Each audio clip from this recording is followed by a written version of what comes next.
Hi, I'm Jacob Hornberger, Libertarian candidate for president.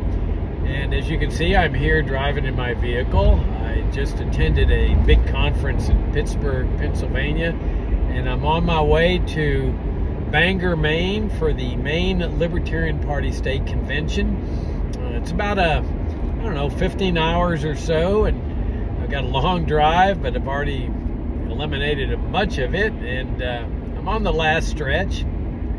And I thought I would talk to you about the Libertarian Party convention there in South Carolina about a week ago, and specifically the debate that took place there.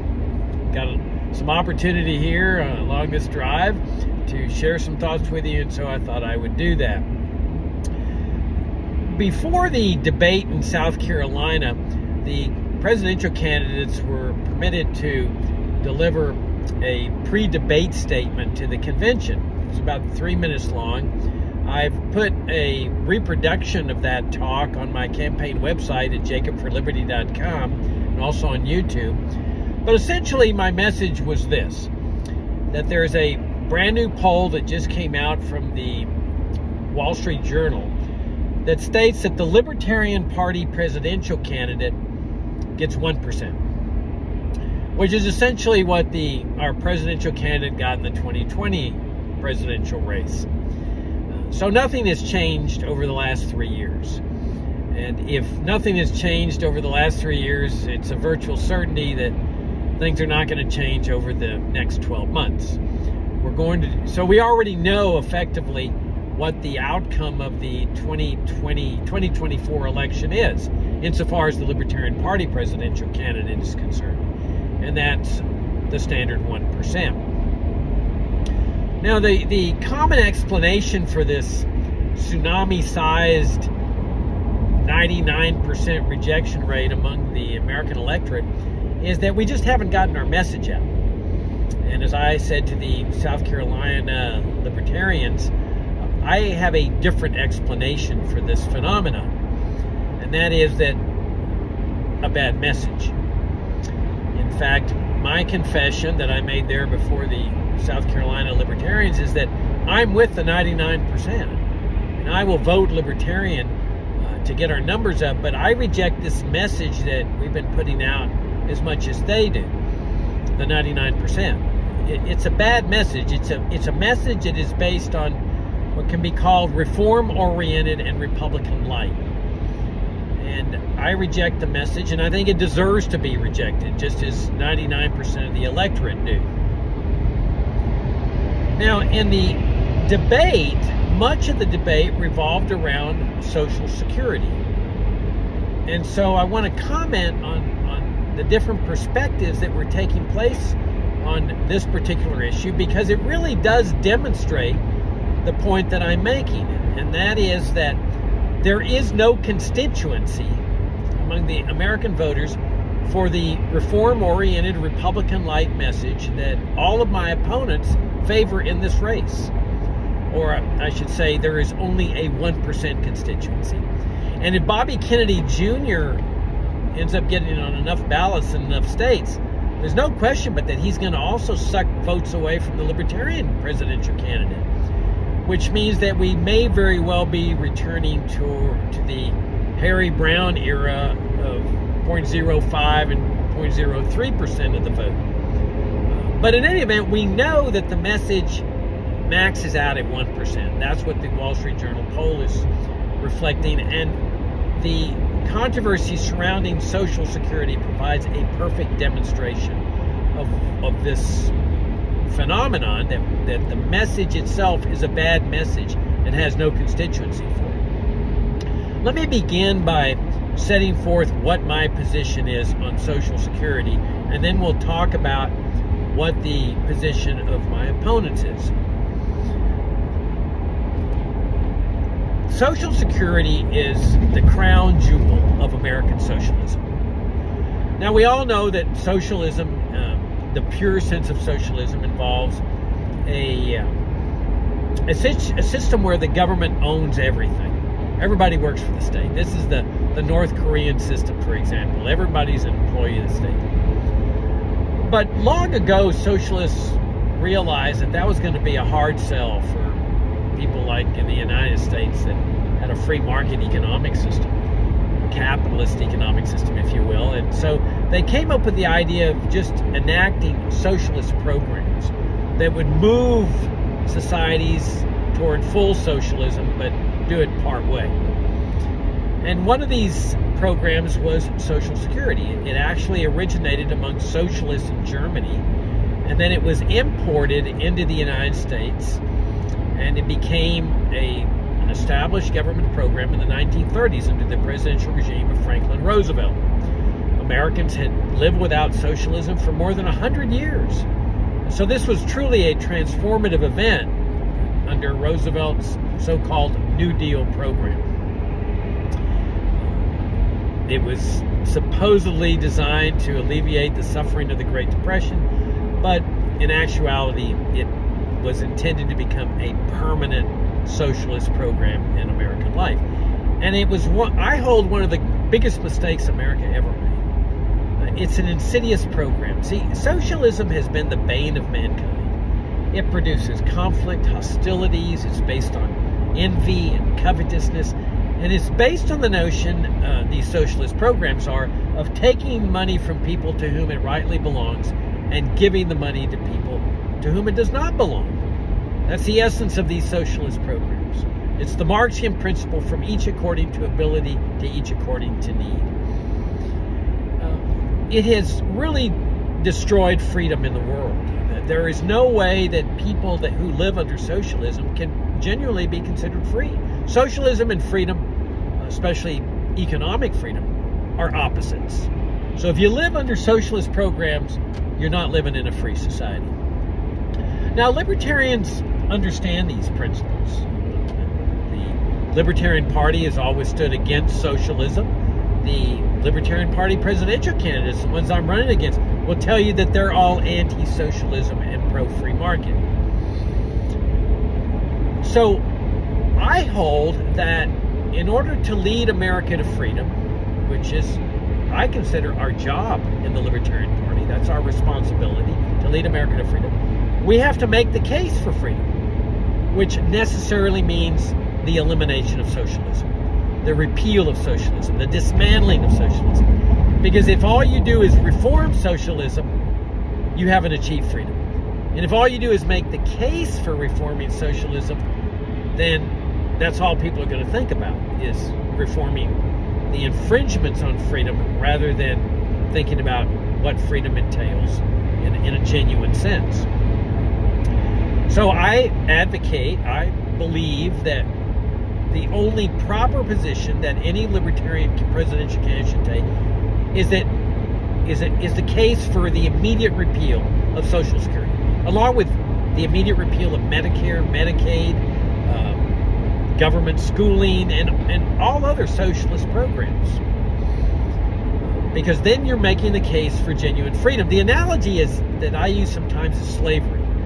That if all that people had done in 1855, for example, is make the case for reforming slavery, fewer lashings, better work conditions, better food, better health care, that might well have improved the plight of the slaves, but it wouldn't have been freedom. To achieve freedom, you've got to dismantle freedom, the slavery. And it's the same with the welfare, warfare, state serfdom under which we live. To achieve freedom, you've got to dismantle the apparatus of serfdom, just like you have to dismantle the apparatus of slavery to achieve freedom.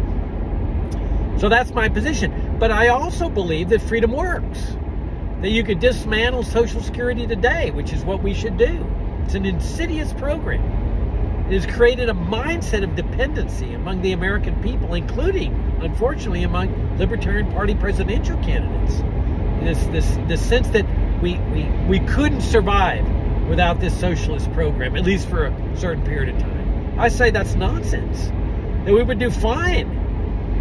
And my argument is based on, look, there's a lot of wealthy people that don't need Social Security, that are retired or that are seniors. They use the money to buy golf balls or car washes for their Cadillacs.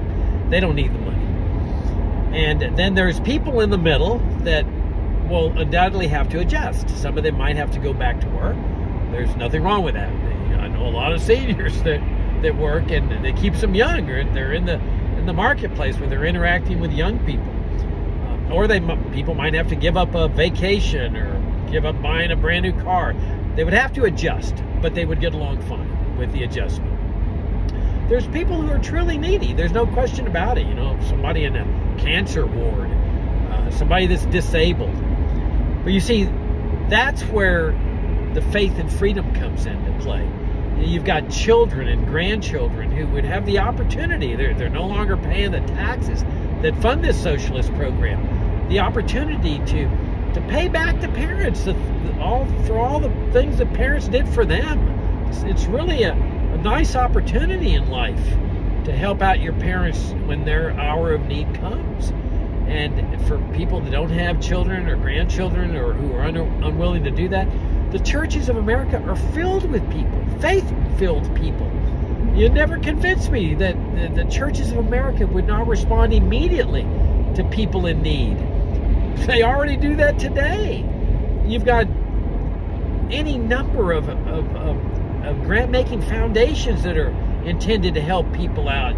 Educational grants for students that need help going to college and this type of thing. Food drives. And there's no doubt in my mind that as the movement started getting closer to the repeal of this socialist program, all kinds of foundations for the genuine Social Security recipients would pop up, and the middle class and the wealthy would donate unbelievable amounts of money to help those that truly need. And now we're talking about genuine care and compassion, because there's no care and compassion with this socialist program. And that's the thing we need to keep in mind, that just because you have Social Security or Medicare, this is not reflecting the goodness and caring of anybody, because it's based on force. And as every libertarian knows, anything that's based on the initiation of force is wrong. It's immoral. It's evil. Because care and compassion and force are opposites.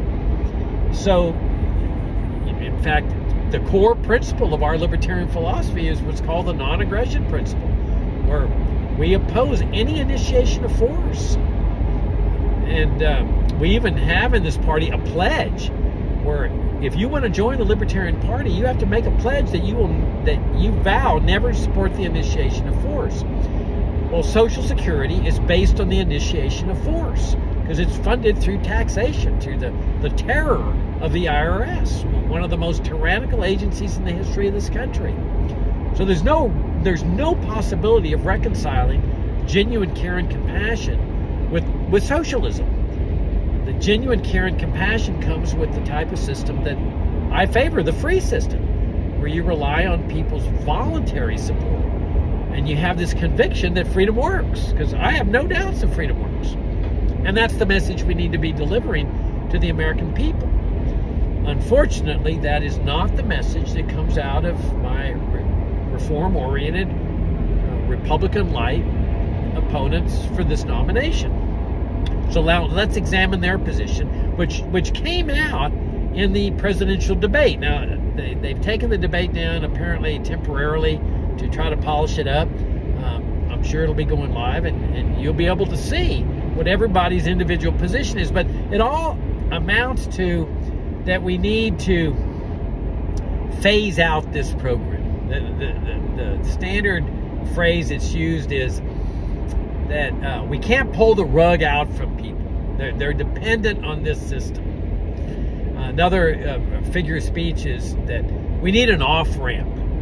And so that conjures up, interestingly enough, like the interstate highway system, where you have the off-ramp to get off the highway, which is really ironic because, I mean, the interstate highway system was the most massive socialist public works projects in American history. So it's kind of ironic that my opponents use this massive socialist program as a metaphor for their massive socialist Social Security program. But in any event, the idea is that you can't trust freedom to work. That's the message they send out when they say you can't pull the rug out from under anybody, and you've got to have an off-ramp to get off the Social Security highway. And so they're saying is that we need to continue Social Security for a certain period of time. And the message is because you can't trust freedom to work. Now remember, I say repeal it immediately and everybody'd be fine. They say that's not true, that there would be people dying in the streets. And so that's their message, that freedom doesn't work. Who's going to vote for that kind of message? I mean, there's your 1% max right there. Because who's going to vote for a presidential candidate of a party that prides itself on freedom and says we favor freedom, but you can't trust freedom to work. And so we've got to continue socialism for a certain period of time. And at least one of the candidates acknowledges that Social Security is an evil program, but yet says there's no question, but that we need to continue it for a certain period of time because you need this off-ramp. And that period of time usually means years. Years. In fact, one of the positions during the debate was that anybody that nears retirement age, we've got to continue Social Security for them. Well, okay, let's say that's 60 years of age and that people live to be, let's say, 90. That means that they're saying we need to continue socialism for 30 years. We can't have freedom for 30 years because socialism and freedom are opposites. So we're going to have socialism for 30 more years. That doesn't interest me at my age. I'm not interested in freedom 30 years from now. I'm interested in freedom now. But that's their message, that we got to continue this. Now remember, this is a system that depends on the initiation of force. So what my opponents are saying is that you've got to continue this program that violates the core principle of our philosophy and of our libertarian philosophy, and that violates the pledge that we all take, the vow that we all take, not to support the initiation of force. Their position is, well, we need to violate that for 30 years. Others of them say, oh no, it's a contract. It's a contract, and so we've got to honor the contract for everybody. Okay, so if you're 18 years of age and you've been paying FICA taxes, that everybody gets to have his contract honored. So we're looking at the continuation of this socialist program under the so-called contract theory for 70 years. So we're going to be denied freedom for 70 years. That's their message. Who's going to vote for that kind of message? I mean, there's no constituency for this kind of message. Or I should say, maximum 1% constituency, and very possibly less than that. Okay? Now, I'm sure what goes through my opponent's mind is that they're thinking, well, we're going to get the votes of the seniors by showing them that we're going to save their Social Security. That's ridiculous. No senior's ever going to vote for a libertarian. I mean, they can read our party platform from like 30 years ago when I joined the Libertarian Party that said we advocate the repeal of Social Security and Medicare. They're not dumb. They're not going to vote for a libertarian when they hear opt-outs, gradualism, off-ramps, opt-outs, and so forth. They're going to go right back to the Republicans and Democrats, except for the libertarian seniors. They'll vote libertarian just out of principle, but the average senior's never going to vote for a libertarian, even though he comes up with all these off-ramps and we're going to continue this stuff and so forth. And so from a political standpoint, it's a futile gesture. Now let me address this contract theory, because this is interesting, because you'll see this in the debate where they say, oh, it's a contract. It's ridiculous. There is no contract. There never has been a contract. From the very beginning, Social Security as a socialist program has been nothing more than a welfare program. It's funded by taxes, but every welfare program is funded by taxes. It's never been a contract that the Supreme Court and the federal judiciary has always held that it's not a contract. You can't sue them if they repeal the program. You can't leave it to your heirs if you die before you collect all the money into your contract, because there is no contract. And so, all of my opponents will tell you it's important that the Libertarian Party presidential candidate tell the truth. They'll say, well, we're going to tell the truth in this campaign. But they're not telling the truth about this contract, because it's not a contract. It's a welfare program. It's always been a welfare program. Nobody puts their money into this system. People pay taxes. People have always paid taxes, and those taxes are spent in the year that they're collected, regardless of what they're called. They can be called a FICA tax or an income tax or an excise tax or a tariff, and it's all collected and it's spent. It was spent on the invasion, 20 years ago, invasion of Afghanistan, Iraq, spent on the military, the CIA, the NSA, the drug war, immigration control system, which itself is, of course, is a socialist program, along with its police state. So it's all spent. And so it's gone. It doesn't go into a fund. Nobody puts their money into the Social Security Trust Fund like they say. It's just not true. It's just a tax, and it's a welfare program. And so here you have Libertarian Party presidential candidates that are saying we need to gradually reduce this program, we got to let young people opt out. Okay, that's another plan, that let young people opt out. But notice how ridiculous that is, because under their plan, they're going to continue paying Social Security monies to the people who have already paid Social Security taxes. Where's that money going to come from? It has to be coming from the younger people. Where else is it going to come from? Are they going to print the money up? Same difference. It's a tax if they print the money up through the inflation tax. And then you've got my opponents saying, some of them saying, well, we need to abolish the income tax and the IRS. Really? Well, then where's the money going to come from? So you can see the contradictions in this message. It's a convoluted, contradictory message that nobody's ever going to vote for. There's no constituency for this message. Or the maximum constituency is 1%. 99% of the electorate says, no, I'm not going to vote for this message. And I'm with them, because it's a ridiculous message. So the young people that are, let's say they're opting out, they say, well, we're going to opt out of this socialist program. Okay, and all of a sudden, they're getting taxed to pay for the current beneficiaries. Because if you take all the beneficiaries from, let's say, 18 years up to 60 whatever that are retiring, you're talking about unfunded liabilities of with Medicare, $66 trillion. That's double the national debt. So you're looking at $100 trillion in debt and unfunded liabilities. Where's that money going to come from? So the young people are going to look at their paycheck and say, wait a minute, you're taking out to pay for these Social Security payments. Well, yeah, we're going to continue the payments for the people that are not opting out. Well, they're going to say, well, wait a minute. I'm going to be paying all this and then I'm not going to get anything? That's right. Oh, well, include me back in the system then, so that I can plunder and loot young people when I get to be 60 and 70 years old. And then here's another aspect of the opt-out plan that some of the opponents favor. It's not really an opt-out plan, because their plan really calls for the government to direct young people to put into a retirement account, into government-approved stock funds. Well, that's not freedom. Freedom is when a person's free to do whatever he wants with his money. But the reformers say, the Libertarian Party reformers say, no, we can't allow that, because people might not be responsible. So they're going to have to be forced to put into a certain amount of money into a government-approved stock account. Well, that's just economic fascism. I mean, that's the plan that Augusto Pinochet, the fascist dictator of Chile, installed in Chile.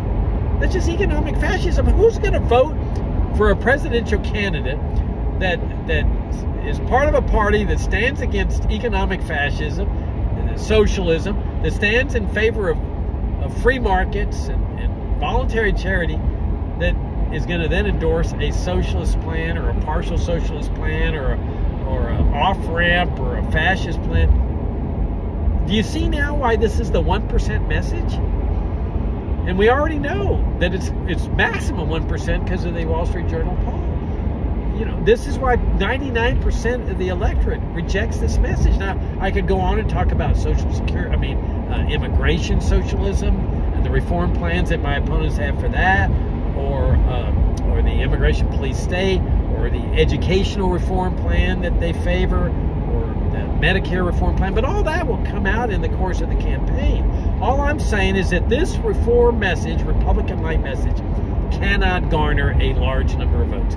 it is maxed out at 1%. And with Kennedy in the race, it may be even less than that. But that's the maximum. Now, there's the reform-oriented Republican-like proponents say, well, Jacob's message cannot garner a large number of votes either. And so what they're pointing to is, like, I stand in favor of completely open borders, the abolition of the Border Patrol, the Immigration Service, all restrictions on the free movements of goods, services, and people across borders. Same way we have on domestic borders. I mean, here I'm driving, I'm crossing state borders freely. Okay? And that's a system I favor on international borders.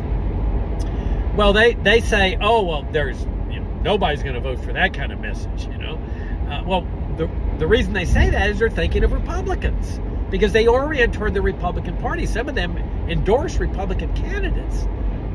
And so they're right. There's no Republican alive that's going to vote for a Libertarian Party presidential candidate that favors open borders. They're absolutely right about that. And the same thing applies with Social Security repeal and immediate repeal and Medicare repeal and abolishing public schools immediately and separating school and state, total legalization of all drugs, the things I stand for, which are genuine libertarian principles. Well, 20 years ago, I ran for U.S. Senate in Virginia, a statewide race. And I was running against one of the most popular governors in the history of the state, John Warner. He had been married to the famous actress Elizabeth Taylor. He was chairman of the Armed Services Committee. This was 2002. This was right after the 9/11 attacks. And so I was saying that the attacks were motivated by the U.S. foreign policy, the killing machine of the federal government, and especially there in the Middle East. And this was essentially the message that Ron Paul gave 6 years later in the presidential campaign in that famous debate with Giuliani and the other candidates. Well, you can imagine the reaction, the adverse reaction from Republicans when I would deliver this message in 2002 at presentations where I talked about my positions. It was pretty hostile, to say the least. I didn't care.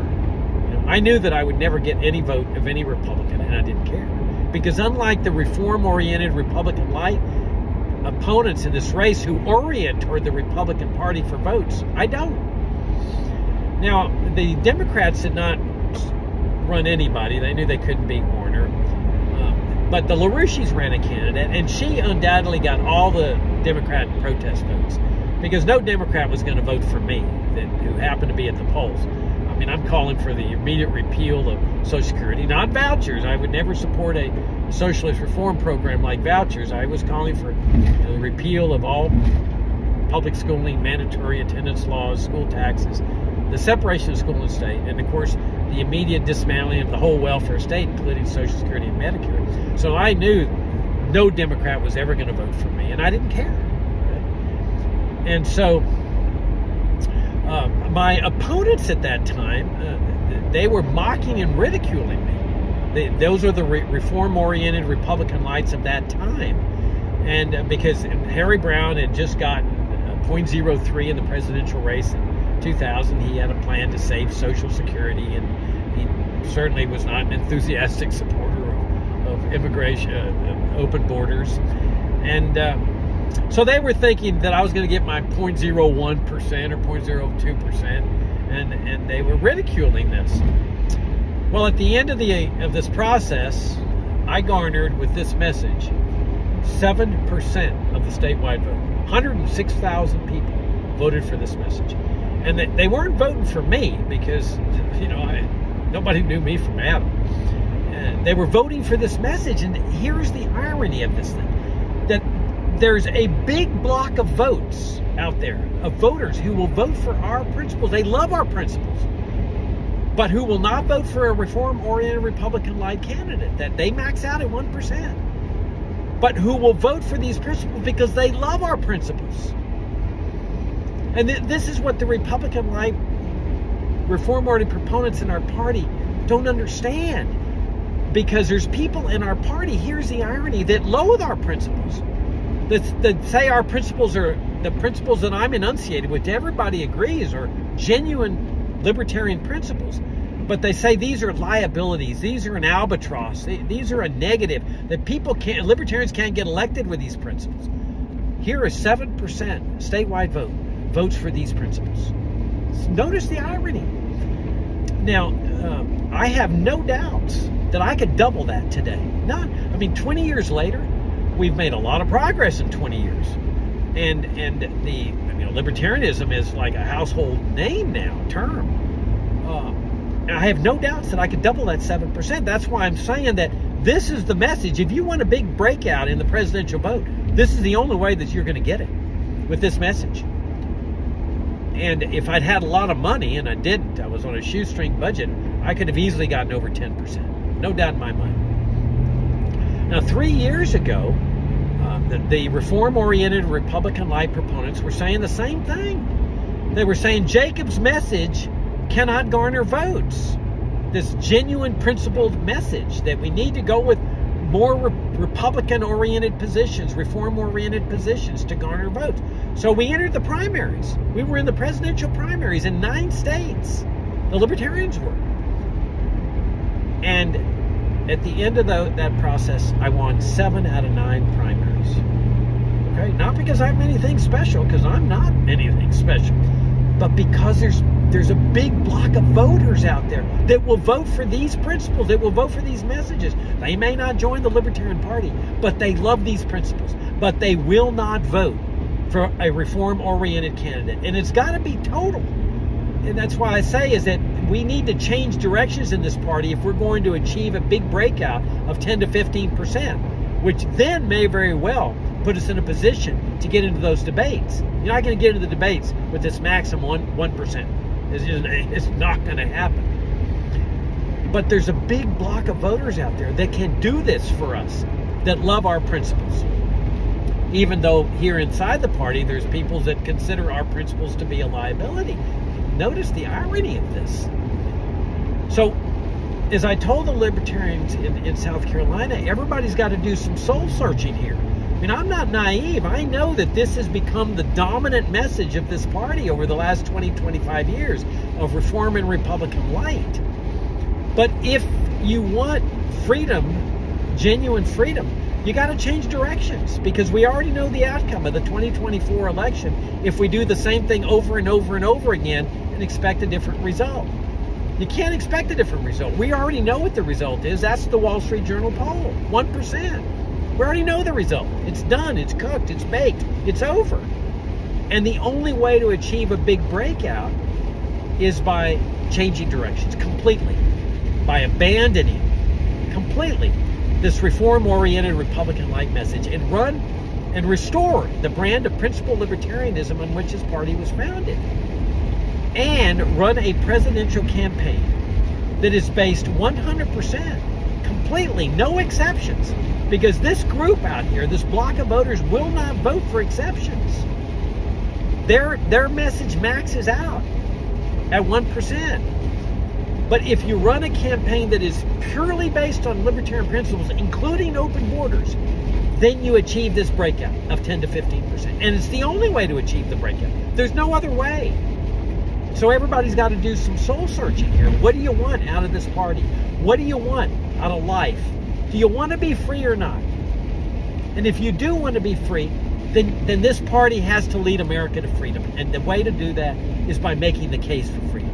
Because when you make the case for reform, all you're doing is advocating reform of the welfare, warfare, state serfdom under which we live. And reform is not freedom. To achieve freedom, we need to make the case for freedom. And that way, we lead America to freedom. And in the process, we garner a major breakout in the national vote totals in 2024 of some 10 to 15%. I'm Jacob Hornberger, Libertarian candidate for president. My campaign website is jacobforliberty.com. And thanks for tuning in on this message that's delivered in from inside my vehicle.